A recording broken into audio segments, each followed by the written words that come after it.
సంక్రాంతి పండుగ కోసం సొంతూళ్లకు వెళ్లే ప్రయాణికుల రద్దీని దృష్టిలో ఉంచుకుని ఇప్పటికే రైల్వే శాఖ పలు ప్రత్యేక రైళ్లను సికింద్రాబాద్, తిరుపతి, కాకినాడ నగరాల మధ్య జనవరి 10 నుంచి 15 తేదీల్లో నడపనున్నట్టు అధికారులు వెల్లడించారు. జనవరి 10న తిరుపతి, సికింద్రాబాద్ ప్రత్యేక రైలు 07055 రాత్రి ఉదయం 8:25 గంటలకు తిరుపతిలో బయల్దేరి మరుసటి రోజు ఉదయం 9:10 గంటలకు సికింద్రాబాద్కు చేరుకోనుంది. సికింద్రాబాద్, కాకినాడ టౌన్ రైలు 07056 జనవరి 11న రాత్రి 7 గంటలకు సికింద్రాబాద్ రైల్వే స్టేషన్ నుంచి బయలుదేరి మర్నాడు ఉదయం 6:45 గంటలకు కాకినాడ పోర్టుకు చేరుకుంటుంది.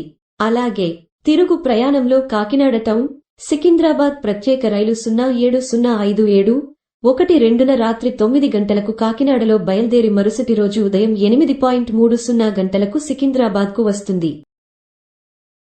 అలాగే సికింద్రాబాద్, కాకినాడ టౌన్ ప్రత్యేక రైలు 07071 జనవరి 13న రాత్రి 9 గంటలకు బయల్దేరి మర్నాడు ఉదయం 8:30 గంటలకు కాకినాడ టౌన్కు చేరుకుంటుంది. కాకినాడ టౌన్, తిరుపతి ప్రత్యేక రైలు 07072 జనవరి 14న ఉదయం 10 గంటలకు బయల్దేరి అదే రోజు రాత్రి ఉదయం 8:20 గంటలకు తిరుపతి చేరుకుంటుంది. తిరుపతి, కాచిగూడ ప్రత్యేక రైలు 02707 జనవరి 15న తెల్లవారుజామున 5:30 గంటలకు బయల్దేరి అదే రోజు సాయంత్రం 5 గంటలకు కాచిగూడకు చేరుకోనుందని రైల్వే శాఖ తెలిపింది. ఈ ప్రత్యేక రైళ్లకు ప్రయాణికులు ఆన్లైన్లో ఐఆర్సీటీసీ పోర్టల్లో టిక్కెట్లను బుక్ చేసుకోవచ్చని సూచించింది.